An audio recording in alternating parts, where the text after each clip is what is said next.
their names are Danu and David, Nathan. Oh, We're we're getting going. Hey everybody, Tara Bachland here with the Matthew Wood Institute of Herbalism. You're also seeing me on my Facebook channel, YouTube, and so forth. So hello everybody.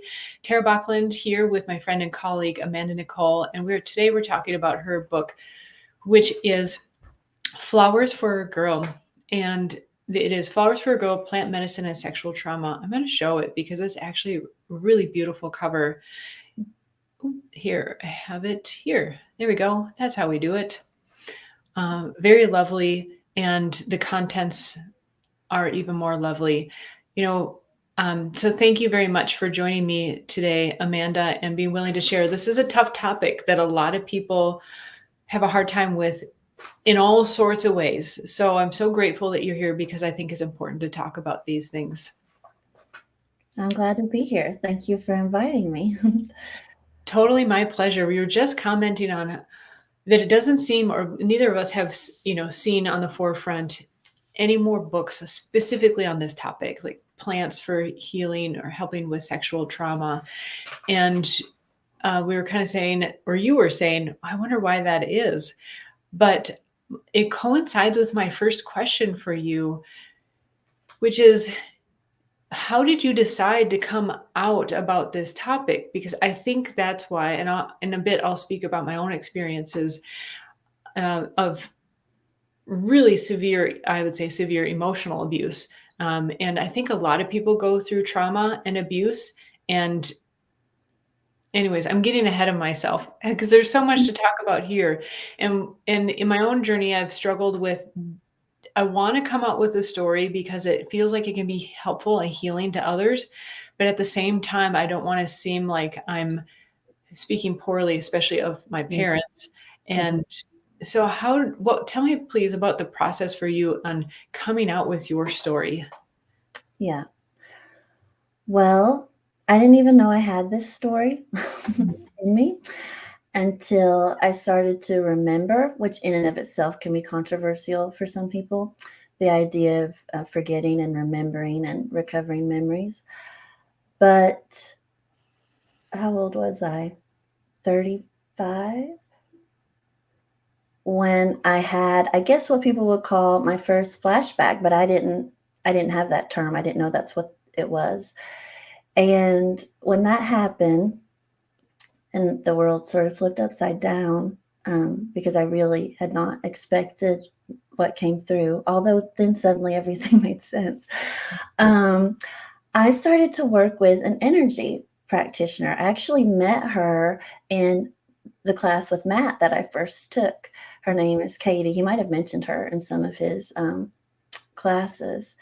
I started to work with her, and what would happen is that during my sessions with her and in between sessions, I was writing in a notebook everything I was seeing and hearing and feeling with the plants, because as I was beginning to remember that, I was also simultaneously beginning to engage in plant communication.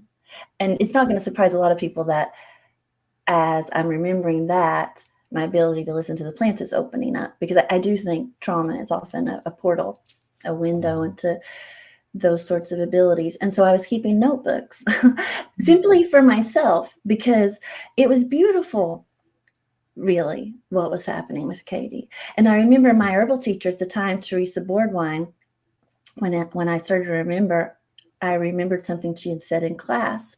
And so I thought I would reach out to her to see if she could give me some counsel on what to do now, because I was having like panic attacks in the middle of Target. I wasn't able to function. Like I needed to get a handle on things. And what she said was, she mentioned the energy work and said, your body will find a way to help you remember without re-traumatizing you. It doesn't want to traumatize itself again. It will find a way to tell you the story.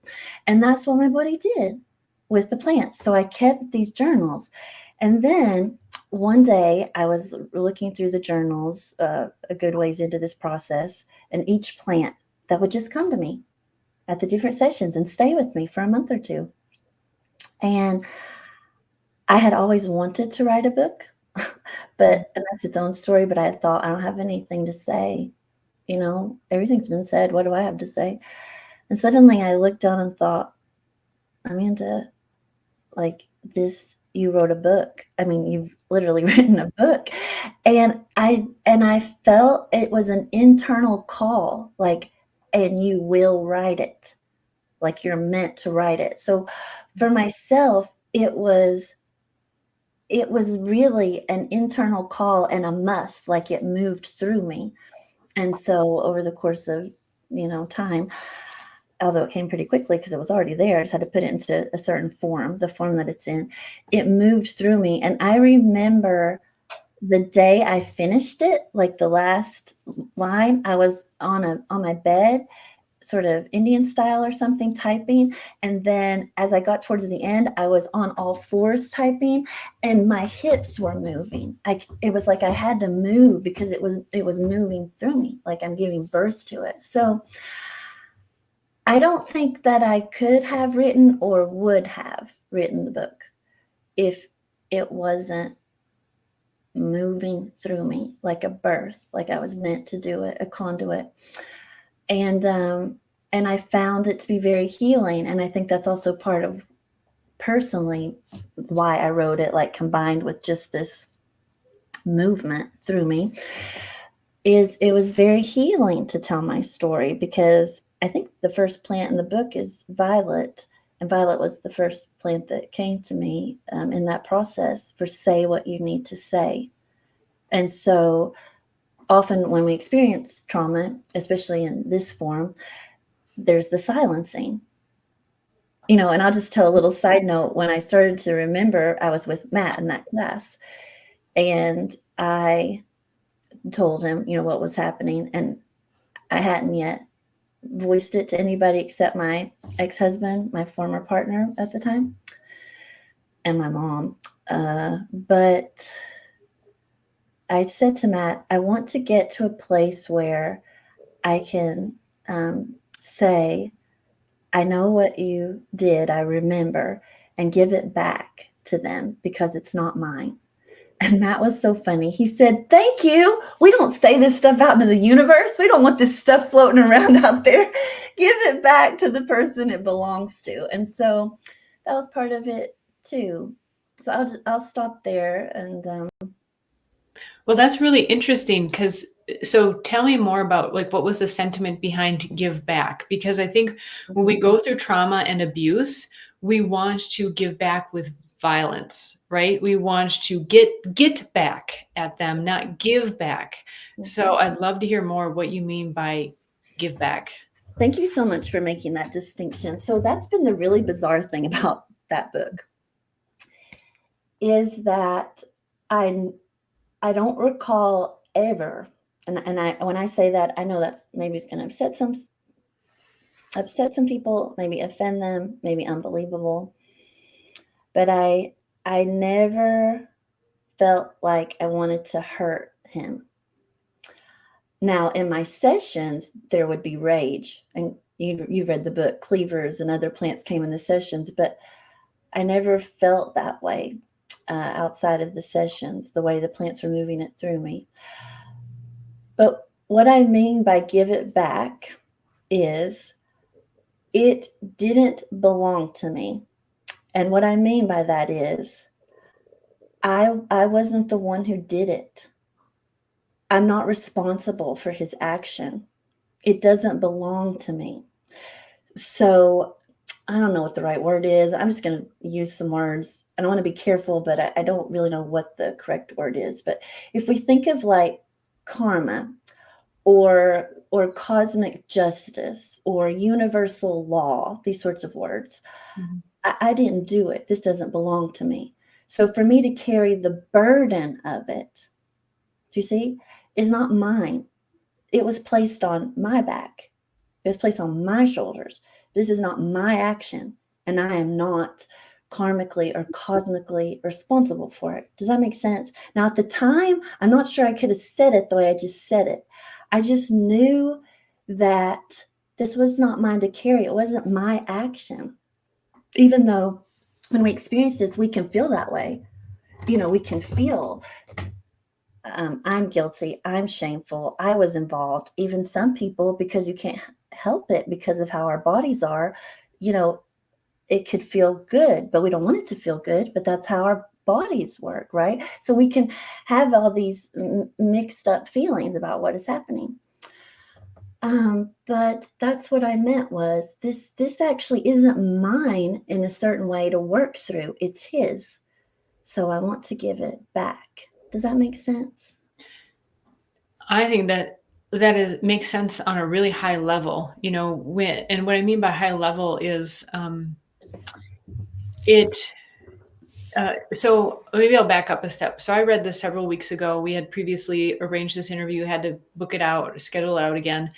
And I just, one of those afternoons you're just like, I just want to lay down and read something. And I was like, You're just gonna read this. yay. Well, I was really looking forward to it because I love herbs. I really appreciate you and what I've learned and gained through you as well. And I'm like, it's kind of like, I'm really excited to open this up because I feel that there's more to learn and gather. So when I mean so as I was reading it, I was like, I wasn't sexually abused as far as I know, but I know there was emotional abuse growing up and certainly in my early adult years.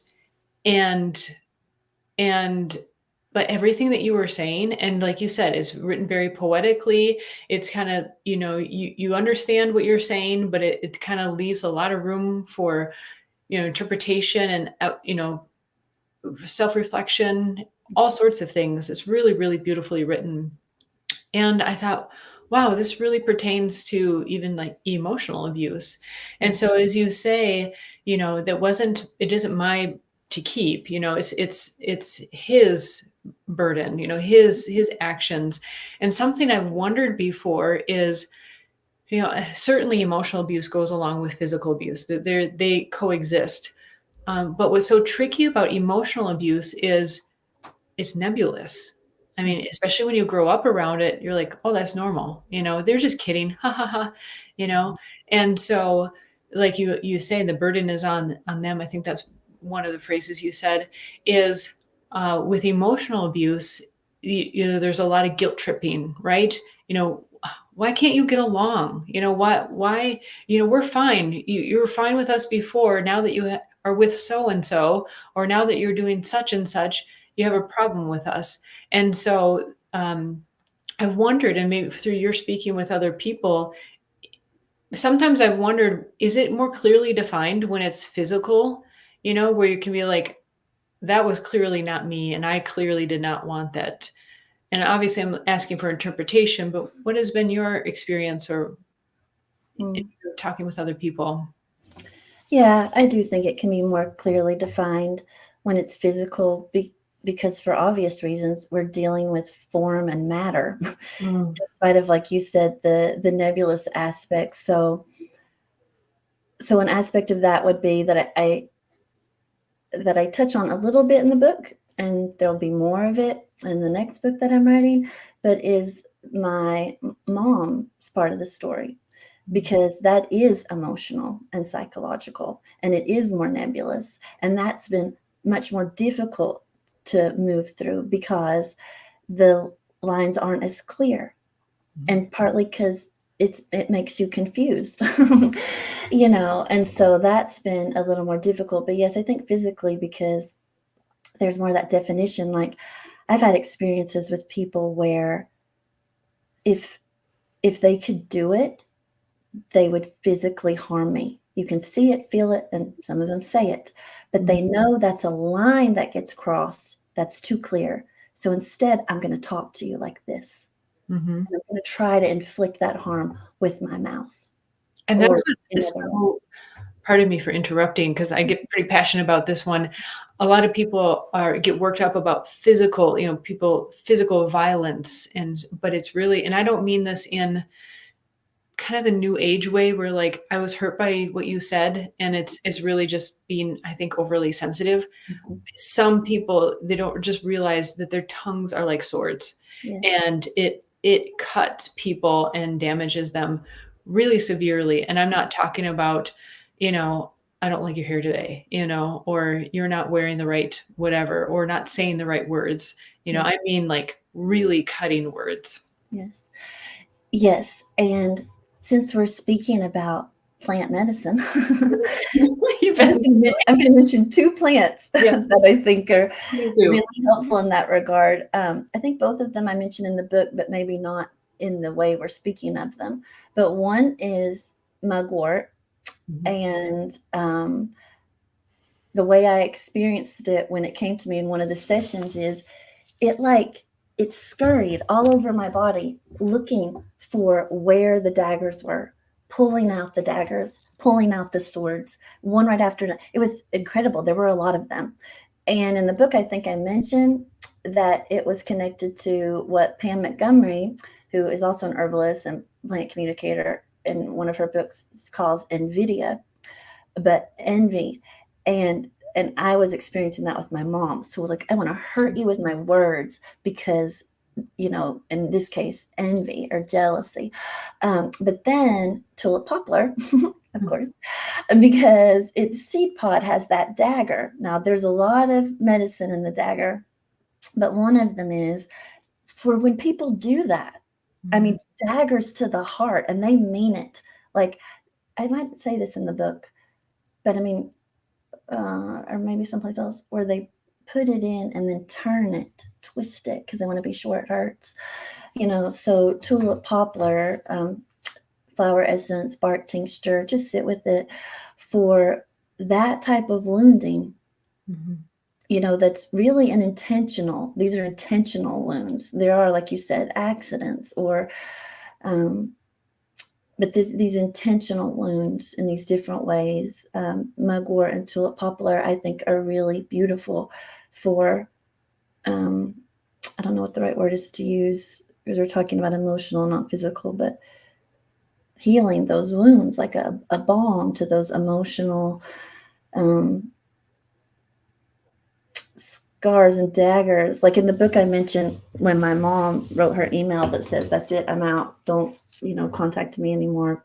You're hard to love and difficult and never happy." It's ridiculous. Like you're trying to talk to your mom about, being abused as a child, and she's like, "You're never happy, and nothing I do is ever good enough for you." I mean, the drama is almost like ridiculous. But when it happened, literally, it was a dagger to my gut. Like I felt it. It was that deep of a wound. So I'll just offer those two, mugwort and tulip poplar, just as offerings for people while we talk.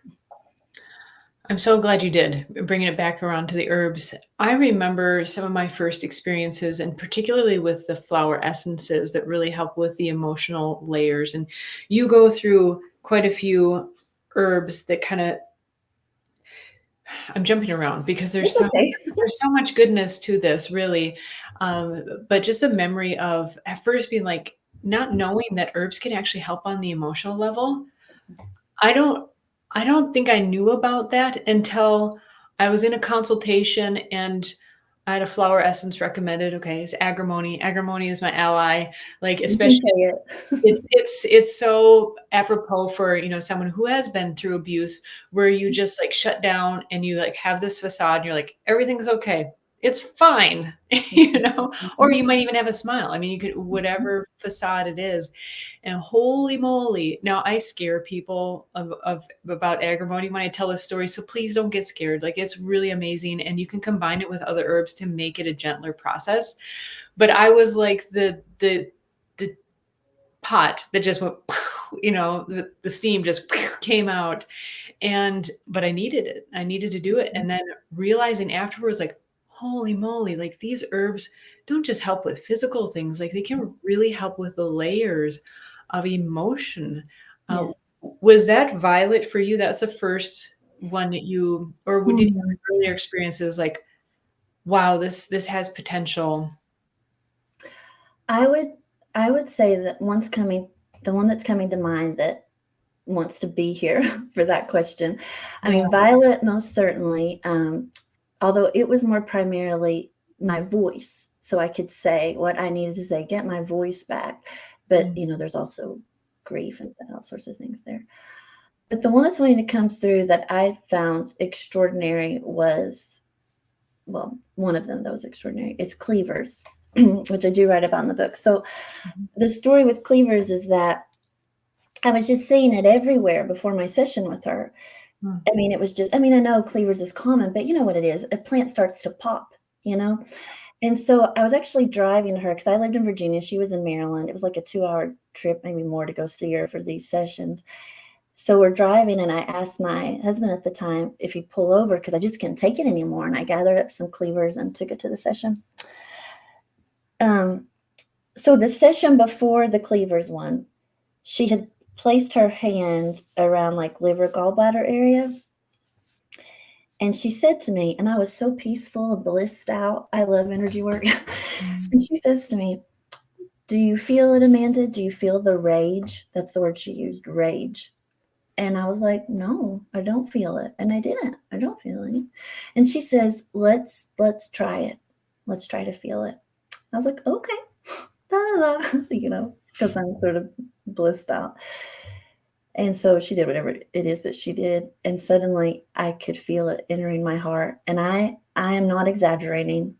I thought I was going to die, and I said to her, "Please stop. Please stop. My heart's gonna stop. Please stop." And I wasn't kidding, and she, whatever it was she did, she backed off and said, "We don't have to do that today."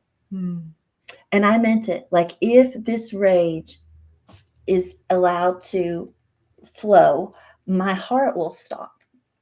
So cleavers came, like I said, I go back for my next session. It doesn't mean we're going to work on it now. It's just the next session. And she doesn't say anything about that.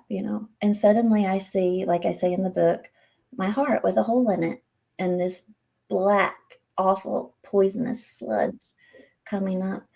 And Cleavers appeared and said, "I can help you." And she's like this beautiful, sparkly little chimney sweep that jumps down and she starts pulling herself back up. And the point was till the water runs clean. And I saw what she was doing. I was like, "Oh, I can do it. Can I help?" "Oh, sure." So we both, in this vision that I'm having, we pull it up till the water runs clean. And that was the rage. So the rage that I thought my heart will stop. So imagine just how much rage that is. And in the book, I go into more detail about what if you remember what I saw behind my eyes and cursing him, behind my eyes. A plant spirit showed up, and we we did a thing with a chimney sweep, a cleaver's chimney sweep, and I'm being serious. Outside of that, outside of the energy work, outside of that container, I have not felt that, right? I haven't needed to express it to him. Now I have with my mom. That's a different level of rage and needs a different plant. And like you said, sometimes we need to actually express them that way. Mhm. So cleavers emotionally, I will also just say, because you mentioned Violet, because you mentioned your response to agrimony, and because I'm saying that sometimes we do have a different form of expression, I do want to mention that Violet is very lovely, because I try to tell people, a lot of people are like, "You don't want me to say what I need to say." I can see in the sessions, they're like, "No, we do not want to unleash that on the world." Don't want to And go I there. if you work with Violet, it will be okay, because you will say what you need to say in a Violet way. It's Violet. Think about it. So you will be firm. You will be truthful. You may even have a tone they don't like, but you will be speaking from a place of truth and love. You won't be speaking to hurt. You won't be speaking to harm. Your tongue won't be a sword. Or if it is, it's, as Tulip Poplar also was speaking about even recently, a sword of truth. But that's not meant to harm. That's meant to purify and discern. Do you see what I'm saying? That's meant to reveal. So Violet's really lovely for not only saying it, but even the manner, the timing, the tone, the packaging. Does that make sense?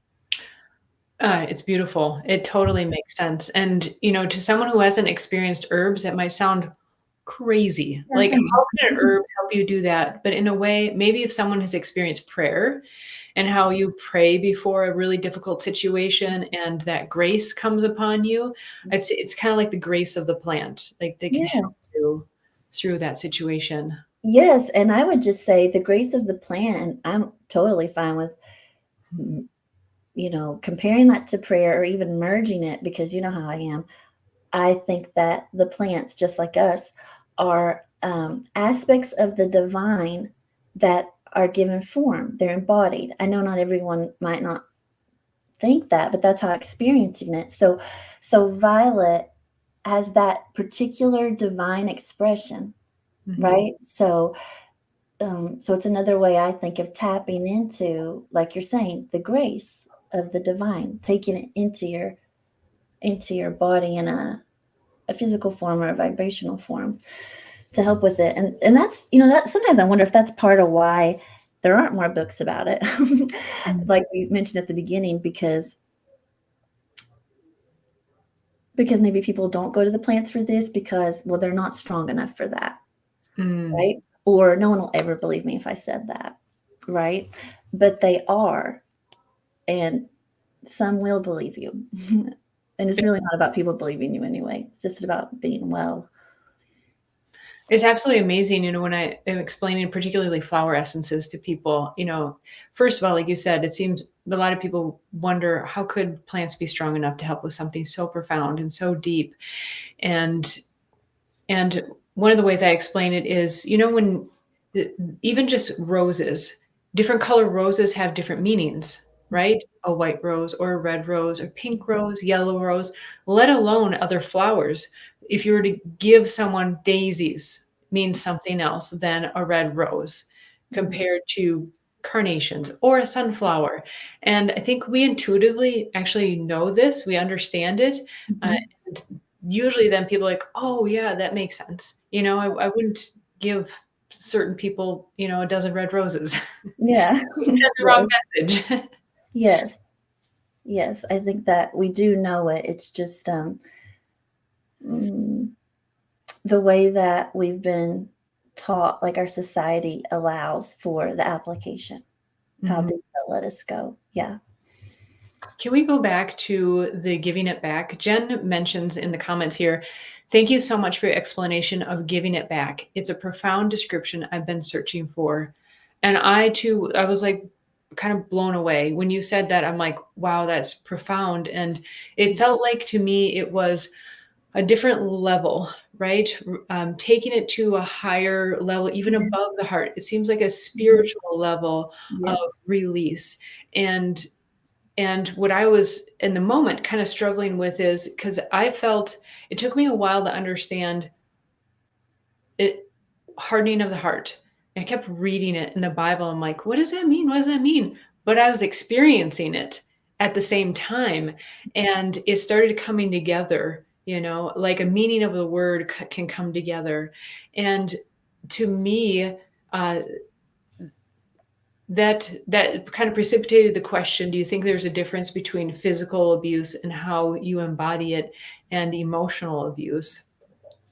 Um, how I guess there isn't a question yet out of there. May I ask, how the I'd mom. like to I'd like to take this somewhere if that's okay.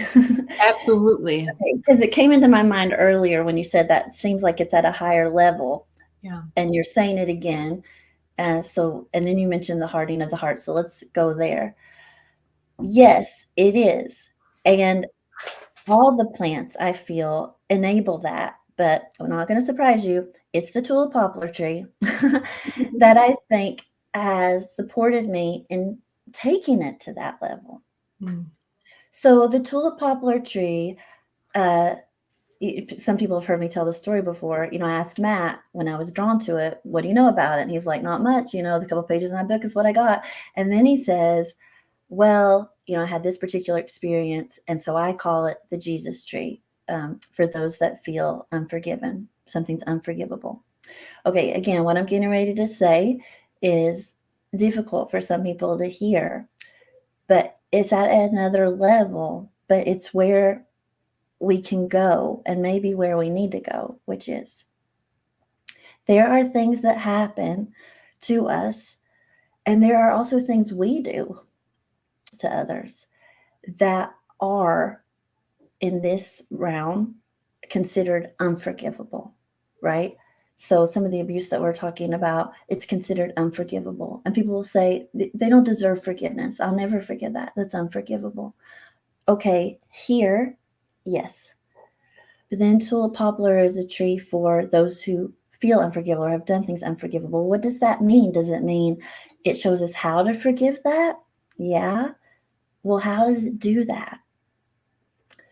And it takes us up like an eagle's eye view into, I feel, the divine mind, the divine consciousness, the divine heart, and shows us that there's actually nothing to forgive, which is a lot for some people to hear. So, here, yes, but that leaves us here and we're doing this. So, to lift up, and what it begins to do is it starts to show us um, the humanity of the other person and ourselves, the shared humanity, the divinity. This is also hard, but it's true, of the other person and ourselves.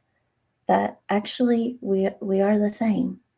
Like there we are, I think, all from the same source. Right? We are all, this is strange, but it's hard to swallow. Like, I'm sure people are coming to mind for some people. Mhm. We are all embodiments of the divine love. And so it begins to show us their humanity. So another word for this, or another phrase for the tulip poplar tree, is the parent tree, which was my experience with it. That was my first phrase after speaking to Matt. And we do have to start to see it that way. Like my dad or my mom or whomever, you know, they're my parents, but they are also human. They are also divine. They were once 8. They were once 11. They were once 21. You see what I mean?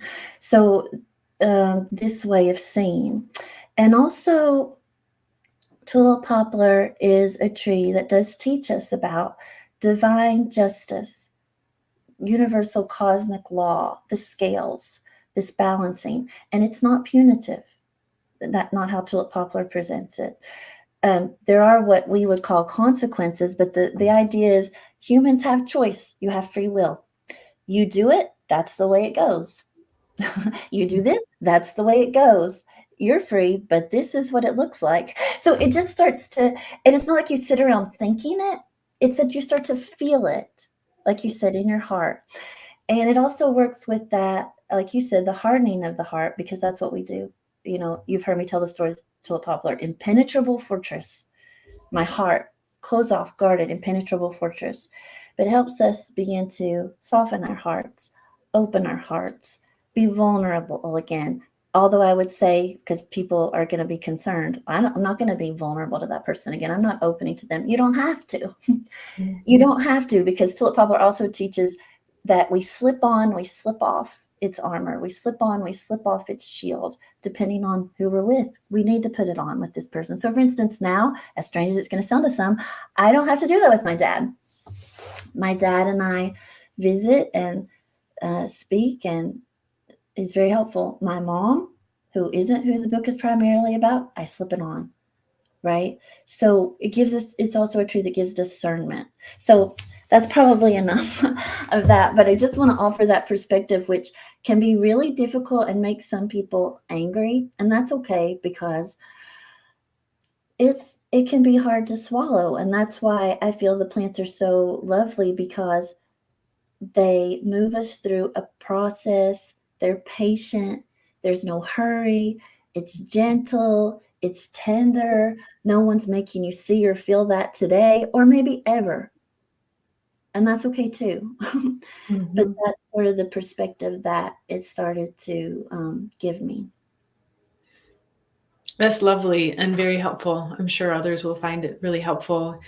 They're really difficult concepts, as we're here on this physical plane, we are still intermingling with the spiritual plane as well.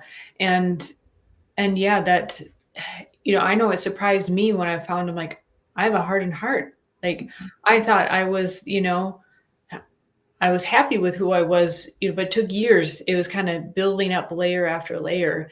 And I think that's what has been absolutely fascinating about the herbs and how they help with the emotional, spiritual level is yes, therapy can help, talking with a friend or a loved one, and having people acknowledge, yes, that was not right to do. That was, that's not acceptable.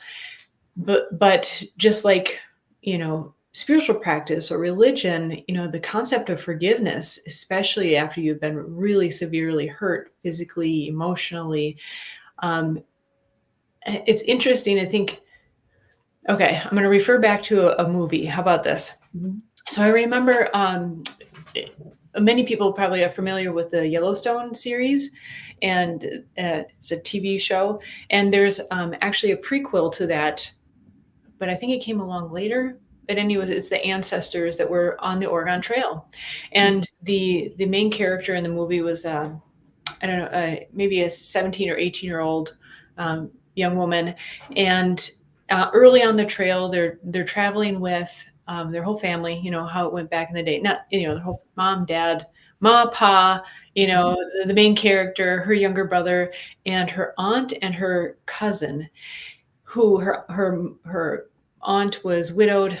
Sorry to make this really long, but anyways, there's a part of the story where they're just at the beginning of the journey, and the aunt had already lost like 5 kids and Mhm. lost her husband and was just kind of tagging along in really.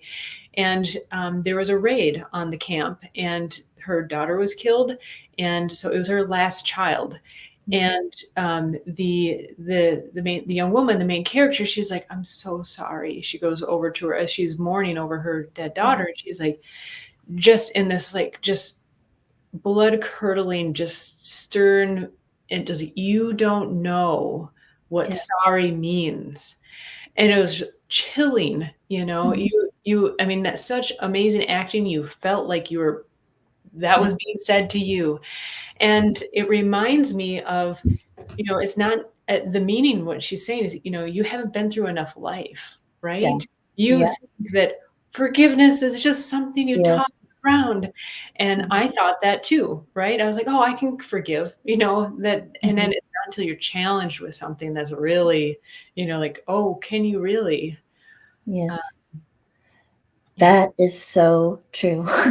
That's why when I talk about forgiveness, I take care, even in my sessions, how much I say, because it can make people very angry to hear, that something like that could be forgivable or forgiven. Again, like I said, you don't have to. It's I'm Mhm. just offering this as a possibility. Um, but my hope is that if people read the book or listen to my podcast or get to know me, and there's been stuff happen since then, that they're going to know that I'm not speaking from a place of not having felt pain, like heart-wrenching pain. And, part of what I wanted to offer from what you said is this feels very important.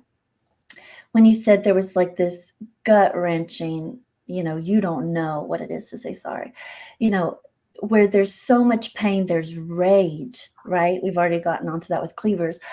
But it's not just that for me, it wasn't just at my dad or my mom or whomever, there was a lot of rage. I don't think it was just dealing with that, there was a lot there.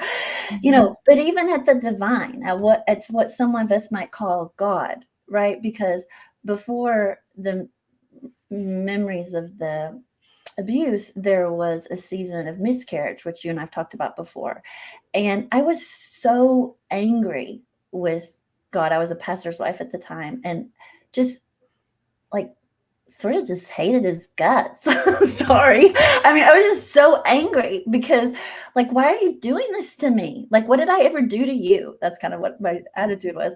I remember my husband at the time was like, "I don't know if you're really allowed to, like, be angry with God." I'm like, "Well, in the Bible, Jeremiah tells him he's a liar. So, and he was a prophet. So if Jeremiah says he's a liar, I can be angry." And so part of that rage is even at the divine, at the universe. There's so many ways we can put it, even at ourselves, like even for her, perhaps, why didn't I protect my children? Why did you but this level of of rage. And I think part of where that comes from, that I think the plants are so helpful with, I know this is part of my path, is also a pain of not just the loss, not just the experience, but do you not love me? Like, am I not loved? Because this doesn't feel loving. Like, to let this happen to me, this doesn't feel loving, right? So part of my experience with the plants, with trauma, and this particular trauma in the book, the sexual trauma, but also other forms of pain, is reminding me that I am actually. You are loved and you are love. So rose and tulip poplar and violet and mullein and so many others. I mean, I've sort of needed this, like, vast herbal cocktail for me to believe that I'm loved, to heal that wound, like the original. This is part tulip poplar too, that's dagger. The original wound that for many of us is even before trauma we might experience. We're already wondering, right, if we're loved, right, if we're connected to the divine or separate. You see what I mean? Mm-hmm. So going to that original wound and mending it, the original wound, and returning to I am loved and I am love and I am lovable. Because sometimes when these things happen to us, we think, I'm not even lovable. Like when I was growing up in the church, we would go to these purity things, like to, not have sex, before you're married, although they called it fornication, which is way worse than sex, to have, and they would use these illustrations where they would say, like, imagine yourself to be this, like, beautiful white pure cloth, and don't you want to be a beautiful white pure cloth to offer to your person on your wedding day? And if you do these things before you're married, think of how, they'd give like an illustration, start pouring all this dirt and muck and stuff all over this piece of cloth, and then they'd hold it up and say, look at it. Do you want to be this filthy, awful thing, right? So that's what we're hearing, that's what we're feeling, that's what we think we are. And so part of what the plants did was remind me that you are loved, you are love, you're the embodiment of it, and you are lovable, even with this as part of your story. And it's, in some ways, maybe, I don't know how to, I want to be careful saying this, but I love you more. So there's this story, there's a story in the Bible, not that you need that to be loved more, but the idea is, like, you know how it is when we see someone that's hurting, like I have my children and I see them in pain, I open wider. I try to express to them more, what it is. So I think that's a huge part of what the plants, particularly that emotional level that we're talking about, and even soul level that we're talking about, which is you are loved, and you're not separate, and you're not discarded, and you're not tainted. And you might be imperfect, but that's sort of the nature of being human. Yeah, definitely. It certainly is. Mm. You go through a number of herbs. You've mentioned a couple of them so far. Maybe especially to those who are new to herbs, and even the process of, kind of the emotional, how it can help emotionally. I mean, you have them listed here, well, in the book, and I really encourage people to read the book. I mean, even if you're new to herbs, if there's any, especially any kind of, not even just sexual abuse, but trauma, right? As I said, I found it very relatable and very healing in a way. And so maybe can you give us kind of like an overview of, it was in the book, you go through herb after herb, almost like it was sent to you to help peel back the layer. I don't want to put words in your mouth, but maybe you can explain more. It was. So in the book, it's almost, I mean, I don't know if it's this tight, but it's almost chronologically written. I mean, it really is layers that I've moved through.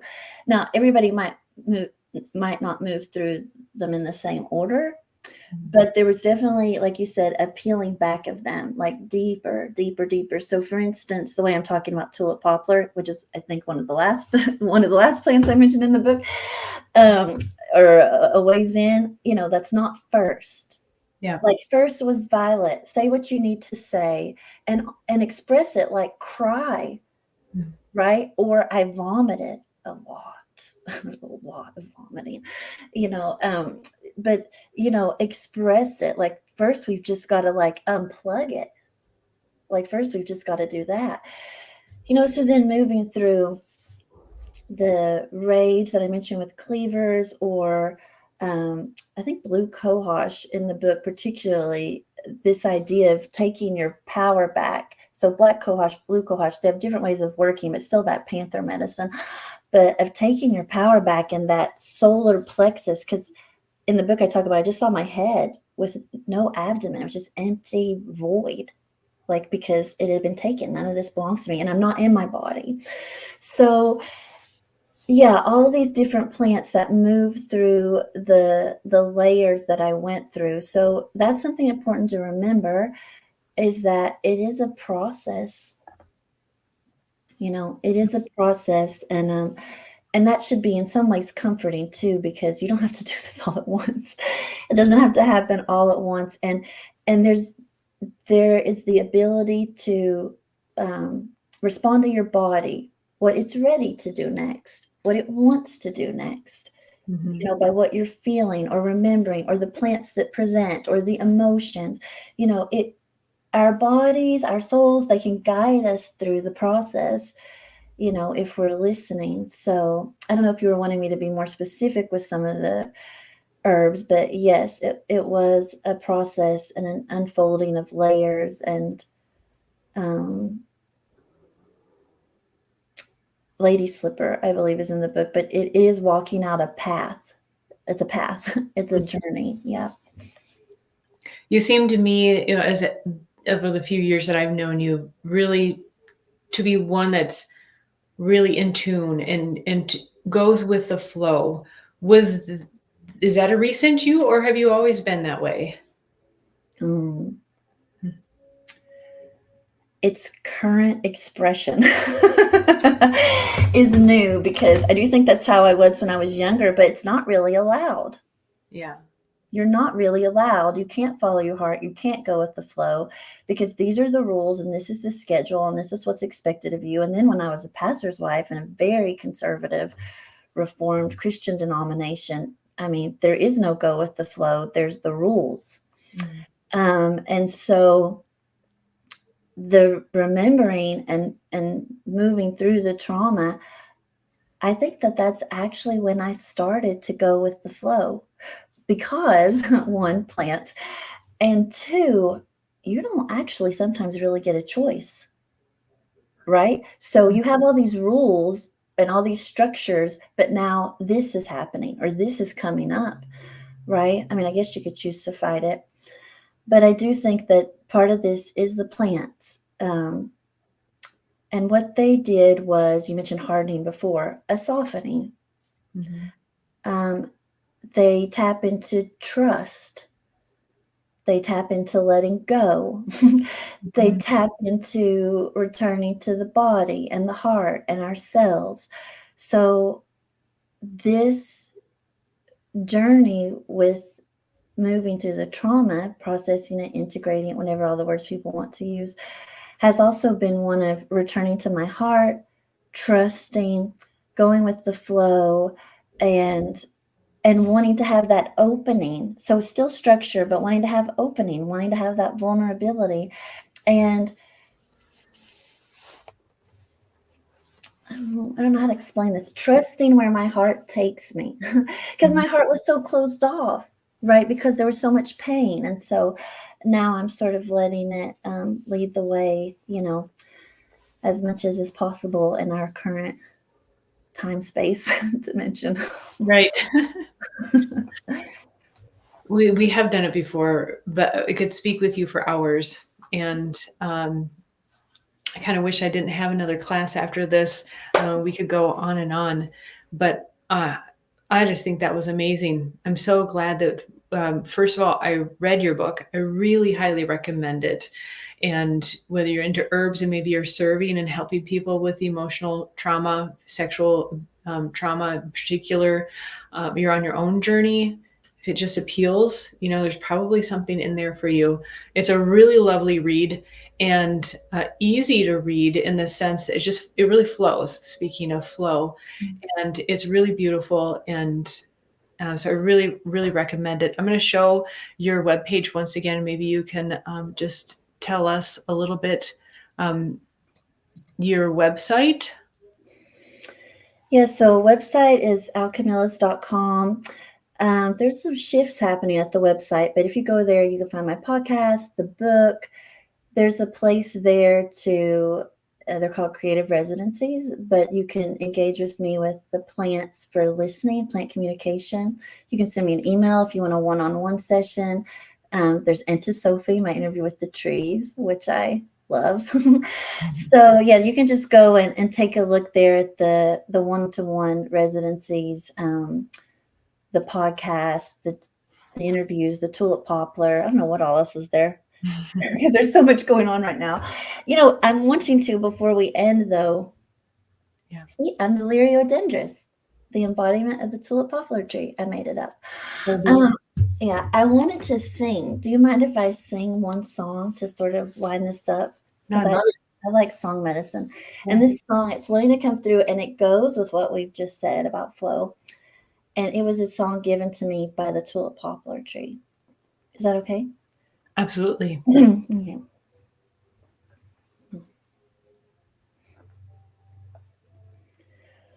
We are flowing like a river wild and free. We are going to the place we're meant to be, and there's a knowing in our hearts, 'cause we believe we're loved and carried from the source to the sea. So we let go, no need to know what lies ahead. We'll just take it slow till the water falls and the rapids call. We let go, no need to know. And then I added this little verse when my neighbor wasn't very kind. I am protected, and I'm wild and I'm free, and I have everything I want, all I need, and I am beautiful, standing tall, just being me, and I am carried from the source to the sea. So I let go, no need to know what lies ahead. I just take it slow till the water falls and the rapids call. We let go, no need to know. We let go, no need to know. Perfect ending. Always a pleasure, Amanda. Thank you so much. I look forward to next time. Thank you, Tara. Bye-bye. Bye-bye, everybody.